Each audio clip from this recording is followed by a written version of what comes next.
Hai, masih bersama saya Mr. Z bicara. Tentu saja bicara tentang kebenaran berdasarkan fakta, data, dan realita. Nikita Mirzani. Siapa yang tidak kenal artis Nikita Mirzani? Biasa dipanggil Nikmir.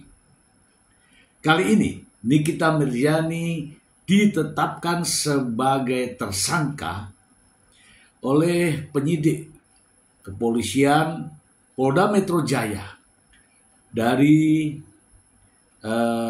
Dit Cyber Kriminal, Direktorat Reserse Cyber, dan kasusnya bukan main-main. Ancaman hukumannya sampai 20 tahun gara-gara melakukan tindak pidana pemerasan 5 miliar. Namun katanya baru ditransfer 4 miliar. Itulah Nikita Mirzani. Dan ini nyata, real. Supaya tidak menjadi fitnah teman-teman, saya semangat sekali. Saya ingin membacakan berita ini untuk Anda. Langsung dari sumbernya. Langsung. Dari CNBC Indonesia. Polisi tetapkan artis Nikita Mirzani sebagai tersangka. Ini kasusnya.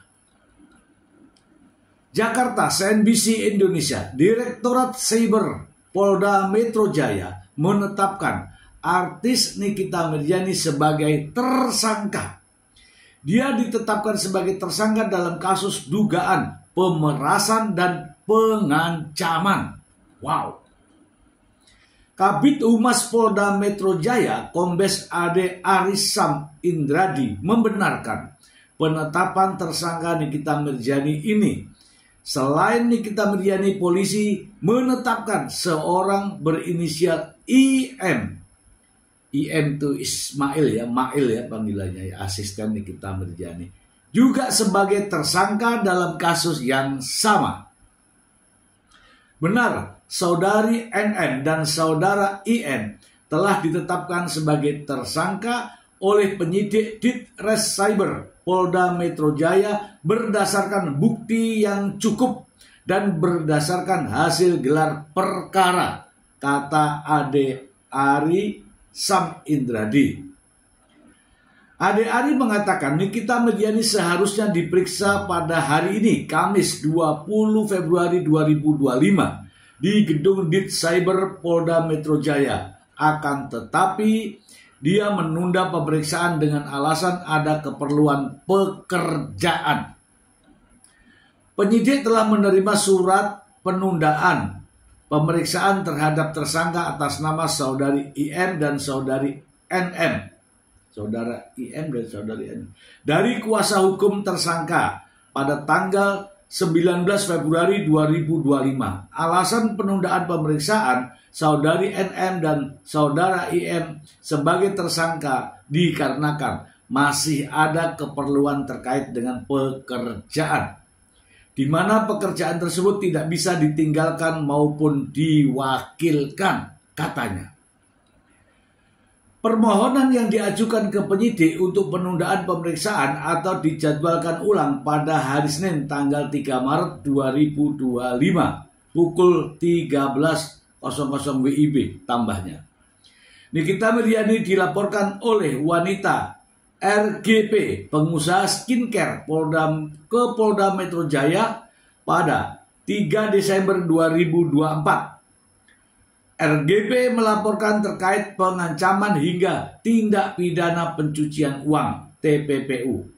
Dalam laporannya, korban menyebut Nikita Mirzani diduga menjelek-jelekan nama korban serta produk miliknya melalui siaran langsung di TikTok pada 13 November 2024. Korban mencoba menghubungi terlapor melalui asistennya lewat WhatsApp dengan niat bersilaturahmi Namun respon yang diterimanya justru berisi ancaman.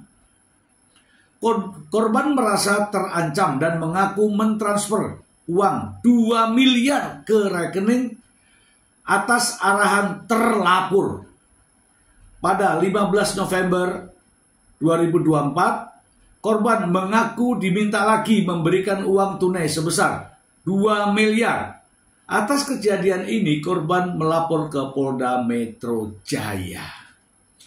Oke, kita bahas ya teman-teman. Disinilah letak pencucian uangnya, yaitu melalui transfer ke rekening orang lain atas permintaan daripada Nikita Mirzani. Oke, sebelum kita bahas lebih dalam, saya ingin menunjukkan kepada Anda bahwa penetapan tersangka Nikita Mirzani ini bukan berita bohong, namun fakta. Saya ada berita dari Polda Metro Jaya. Mari kita simak bersama-sama. Ya, penyidik di Reserse Siber Polda Metro Jaya telah menetapkan 2 tersangka dalam proses penyidikan tersebut. Yang pertama saudari NM, yang kedua saudara IM. Ya, penyidik telah menetapkan tersangka pada kedua orang ini berdasarkan bukti yang cukup dan berdasarkan hasil gelar perkara. Proses penyidikan yang sedang berlangsung ini terkait dengan yang pertama dugaan tindak pidana pengancaman dan pemerasan melalui media elektronik sebagaimana diatur di pasal 27B ayat 2 dan juga pasal 45 ayat 10 Undang-Undang ITE. Kemudian dugaan tindak pidana pemerasan sebagaimana diatur di pasal 368 KUHP dengan ancaman pidana 9 tahun. Untuk pasal yang pertama tadi ancaman pidananya paling lama 6 tahun ya. Kemudian yang selanjutnya adalah dugaan tindak pidana pencucian uang sebagaimana diatur di pasal 3, pasal 4 Undang-Undang tindak pidana pencucian uang dengan ancaman pidana paling lama 20 tahun. Kalau saya mendengarkan dari Pak Polisi tadi, ya, ancamannya cukup luar biasa. Sampai menyebutkan 9 tahun dan 20 tahun. Ya, kalau tidak salah ya, tadi menyebutkan pasal 27B Undang-Undang ITE. Kemudian pasal 368 KUHP, kemudian pasal 3, pasal 4 pencucian uang. Ini kita bahas nih ya teman-teman ya.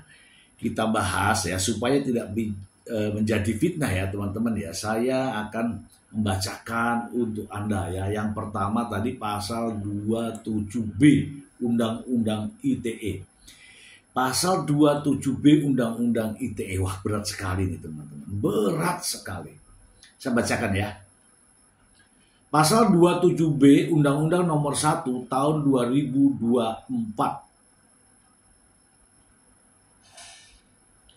Ini langsung ya. Ayat 1. Setiap orang dengan sengaja dan tanpa hak mendistribusikan dan atau mentransmisikan informasi elektronik dan atau dokumen elektronik dengan maksud untuk menguntungkan diri sendiri atau orang lain secara melawan hukum, memaksa orang dengan ancaman kekerasan untuk A.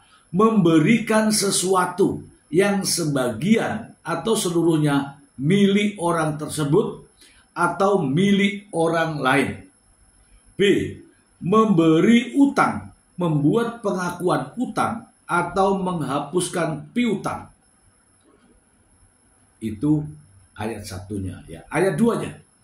Setiap orang dengan sengaja dan tanpa hak mendistribusikan dan atau mentransmisikan informasi elektronik dan atau dokumen elektronik dengan maksud untuk menguntungkan diri sendiri atau orang lain secara melawan hukum dengan ancaman pencemaran atau ancaman akan membuka rahasia, memaksa orang supaya, nah ini, memberikan suatu barang yang sebagian atau seluruhnya milik orang lain atau milik orang tersebut.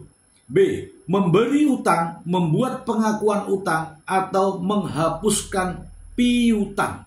Terkait dengan pasal 27B Undang-Undang Nomor 1 Tahun 2024 tentang ITE ya. Informasi transaksi elektronika, dipidana dengan pidana penjara paling lama 6 tahun. Wah, ini bisa ditahan. Ini bisa ditahan. Nikita.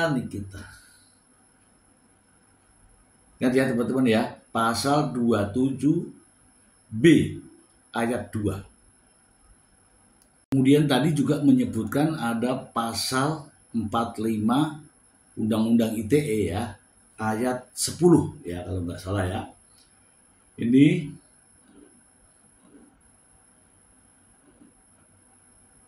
yaitu tentang ancaman hukuman ya.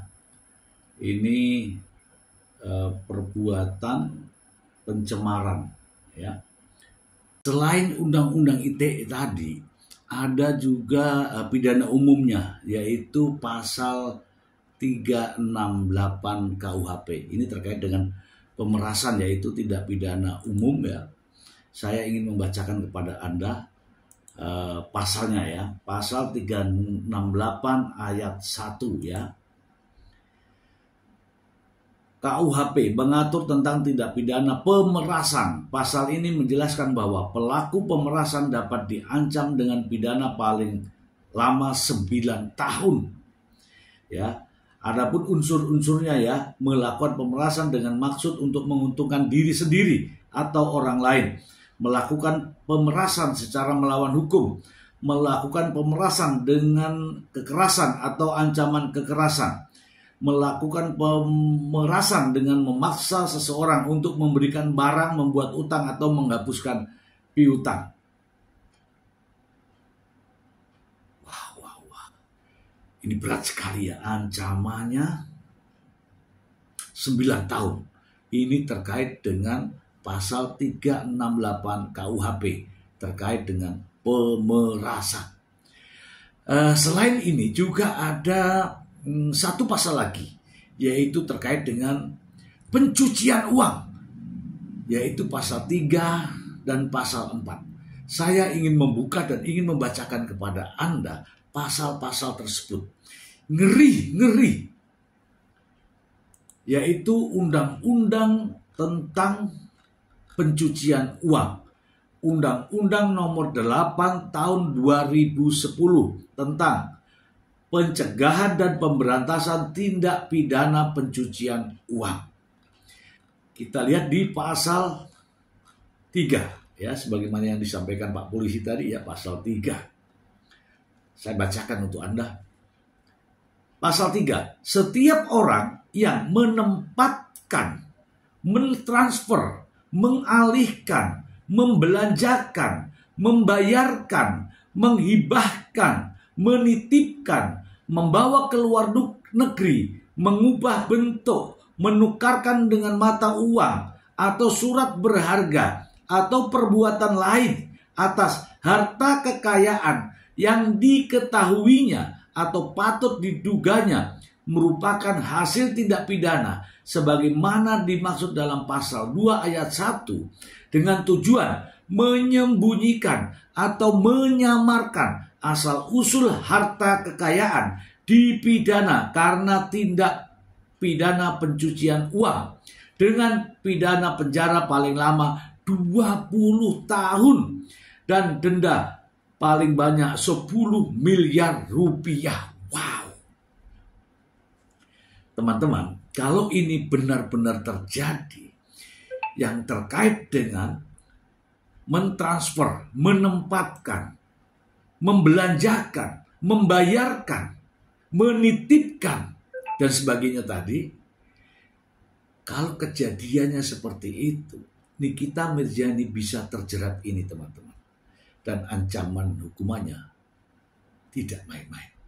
20 tahun penjara. Makanya ada keterkaitan tadi Ismail itu ya, IM ya, Ismail. Mungkin namanya yang dipakai. Nikita yang ambil uang, mungkin ya, ini masih dugaan. Dan polisi menetapkan seseorang sebagai tersangka. Tentu saja tidak main-main, ya, tidak boleh rekayasa, tidak boleh kriminalisasi. Ini nyata, teman-teman. Oke, kita lanjut lagi ke pasal 4-nya ya, dari Undang-Undang Nomor 8 Tahun 2010 tentang pencegahan dan pemberantasan tindak pidana pencucian uang. Pasal 4 ya. Wah, gawat ini. Ini saya bacakan untuk Anda pasal 4. Setiap orang yang menyembunyikan atau menyamarkan, asal usul, sumber, lokasi, peruntukan, pengalian hak-hak, atau kepemilikan yang sebenarnya atas harta kekayaan yang diketahuinya atau patut diduganya merupakan hasil tindak pidana, sebagaimana dimaksud pasal 2 ayat 1, dipidana karena tindak pidana pencucian uang dengan pidana paling lama 20 tahun penjara dengan denda 5 miliar rupiah. Aduh, teman-teman. Jadi, ini serius, teman-teman. Ini sangat-sangat serius. Nikita Mirzani bisa mendekam di penjara. Kalau ini benar-benar terjadi, bisa lebih dari 10 tahun karena ancamannya maksimal 20 tahun. Apalagi perbuatan ini adalah perbuatan kombinasi, ya, perbuatan kumulasi, ya. Ada pengancaman, ada undang-undang ITE, ada undang-undang pidana umum, ada undang-undang pencucian uang yang ancamannya betul-betul ini bisa dilakukan penahanan. Miris. Saya yakin dengan pasal-pasal ini, dengan didukung alat bukti yang sah, dengan didukung oleh bukti-bukti yang cukup, pihak penyidik, ya, Ditres Cyber Polda Metro Jaya bisa melakukan penahanan terhadap Nikita Mirzani. Setelah ia ditetapkan sebagai tersangka ini, dia akan dipanggil sebagai tersangka. Kemudian dia akan dilakukan pemeriksaan, bukan lagi sebagai saksi, pemeriksaan sebagai tersangka. Dan setelah itu, Nikita Mirzani dapat ditahan, teman-teman. Dapat ditahan karena ancaman hukumannya ini ngeri, 20 tahun. Ya, kalau kepolisian mendasari ini adalah syarat mutlak untuk dilakukan penahanan. Syarat mutlak dilakukan penahanan adalah ancaman hukumannya di atas 5 tahun. Di atas 5 tahun. Kemudian dikhawatirkan mengulangi perbuatannya. Kemudian dikhawatirkan melarikan diri. Ya. Itulah. Atau satu lagi dikhawatirkan menghilangkan barang bukti. Polisi bisa melakukan penahanan. Saya meyakini itu. Saya meyakini itu. Ya, semoga saja apa yang saya informasikan ini bermanfaat untuk Anda. Terima kasih. Green nih kita nih. Wah.